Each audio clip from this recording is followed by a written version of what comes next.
Bonjour, je m'appelle Pierre Anctil, je suis professeur d'histoire à l'Université d'Ottawa. L'ouvrage que je vais présenter, paru aux presses de l'Université de Montréal, s'intitule « Antijudaïsme et influence nazie au Québec, le cas du journal L'Action catholique de Québec, 1931-1939 ». Le but de l'ouvrage, c'est de bien comprendre l'histoire de la diversité au Québec et de remonter avant la Révolution tranquille pour bien comprendre comment s'était positionné le Canada français sur les questions de la diversité culturelle et religieuse et comment il avait réagi aux grandes vagues migratoires qui étaient entrées au Canada au début du 20e siècle. Alors, c'est vu à travers le prisme d'un journal catholique de droite qui n'existe plus, qui s'appelait L'Action catholique, qui était publié évidemment à Québec et qui était patronné par le diocèse de Québec. C'était, c'est important de le dire, c'était le principal journal, le principal quotidien de la ville de Québec au moment où on fait l'étude, c'est-à-dire avant la Deuxième Guerre mondiale, avant 1939. C'est important de comprendre l'évolution de la société québécoise sur les questions de l'immigration, l'accueil de la diversité, positionnement face aux traditions religieuses non chrétiennes, parce que c'est encore dans le paysage aujourd'hui et on voit encore des réactions qui sont motivées, qui sont informées par notre histoire. L'ouvrage s'intéresse à 2000 textes éditoriaux, commentaires sur ces questions, en particulier concernant les Irlandais catholiques, les Juifs ashkénazes d'Europe de l'Est, les Chinois qui sont venus de Canton dans la première partie du 20e siècle à Québec et qui ont formé des communautés assez importantes. Et c'est basé aussi sur une relecture, une étude du mandat du cardinal Villeneuve, donc essentiellement les années 30, au diocèse de Québec et sur les archives juives de Montréal. L'ouvrage contient aussi une biographie du principal marchand juif d'origine juive de Québec, Maurice Pollack, qui a dû affronter la censure de l'Église et qui a dû développer son commerce dans un contexte d'hostilité relative à l'immigration. Il était arrivé à Québec en 1902 de l'Ukraine à l'âge de 18 ans et en 1931, et c'est le début du livre, il ouvre un grand magasin à Québec au coin de la rue Saint-Joseph et de la rue du Pont. La thèse du livre, le point de départ, c'est-à-dire ce que je cherchais à montrer et à comprendre, c'est que l'histoire du Québec, l'accueil de l'immigration, la montée de la diversité a posé un problème très sérieux au début du 20e siècle à l'ensemble de la société canadienne-française et très largement, on a développé des formes d'hostilité systématiques. On le voit dans le journal L'Action catholique. Le Canada français n'accueille pas facilement la diversité.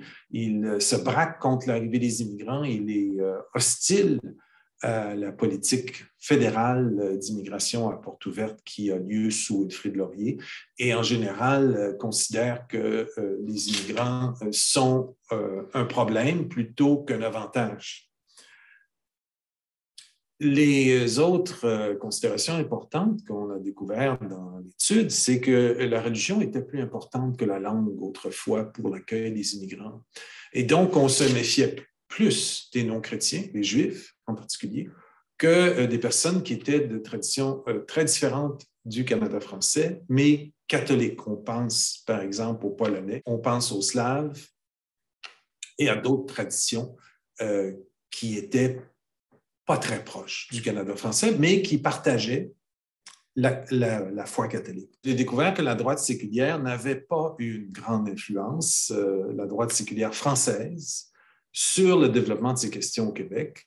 On pense en particulier à Édouard Drummond, l'auteur de la France juive, à Charles Maurras, le royaliste, ou à Alphonse Daudet, le romancier, qui étaient des antisémites notoires parce qu'ils n'étaient pas catholiques, ont eu très peu d'influence sur l'action catholique précisément et n'ont pas eu vraiment, pas laissé des traces très marquées.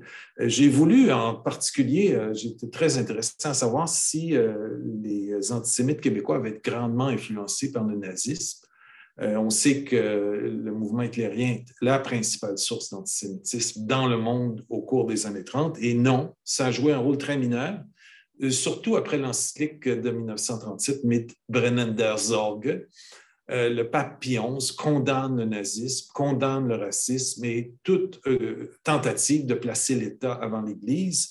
Et cette condamnation vient suite aux persécutions catholiques en Allemagne nazie, et c'est la fin de l'influence nazie au Québec dans les milieux catholiques. On n'a pas à attendre 1939, ça vient dès le milieu des années 30. L'idée de ce livre est de comprendre sur une grande échelle l'évolution de la société québécoise relativement des enjeux de première importance.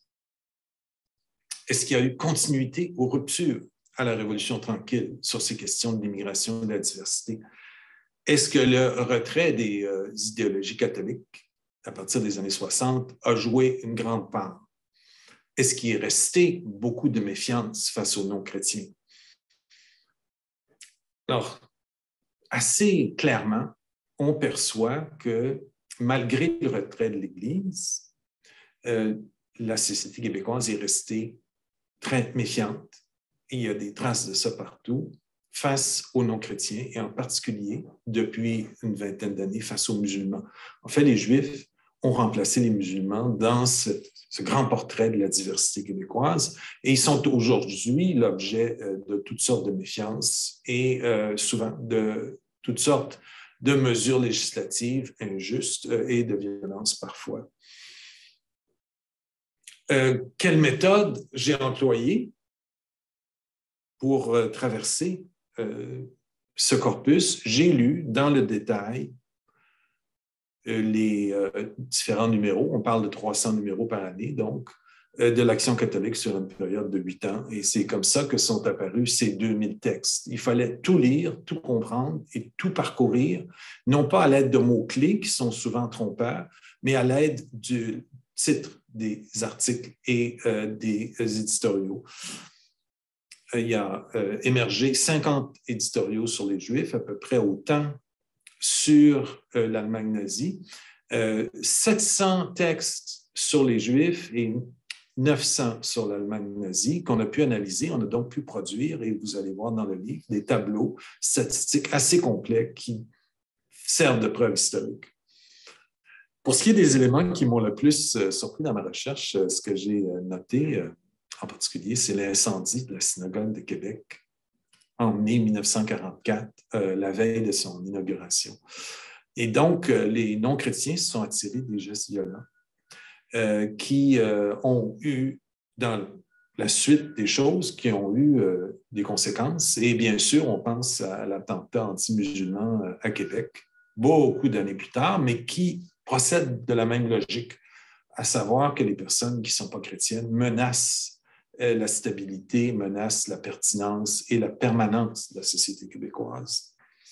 J'ai aussi été très surpris de découvrir dans l'Action catholique qu'on avait ouvert une mission pour convertir les Chinois à Québec en 1934 et qu'on croyait que les Chinois étaient dignes d'être intégrés dans la société québécoise parce qu'ils étaient supposément prêts à se convertir.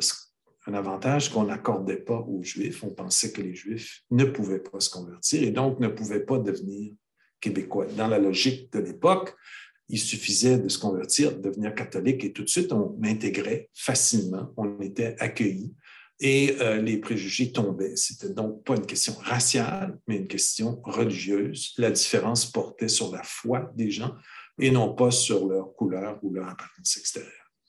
C'est la principale conclusion auquel on en vient. Un phénomène qui, évidemment, a beaucoup changé depuis, puisque l'Église catholique est entrée en retrait depuis les années 60 et ce filtre a été élevé. Et on voit aujourd'hui apparaître des phénomènes de racisme qui étaient assez absents avant la Révolution tranquille. Bonne lecture. Merci beaucoup.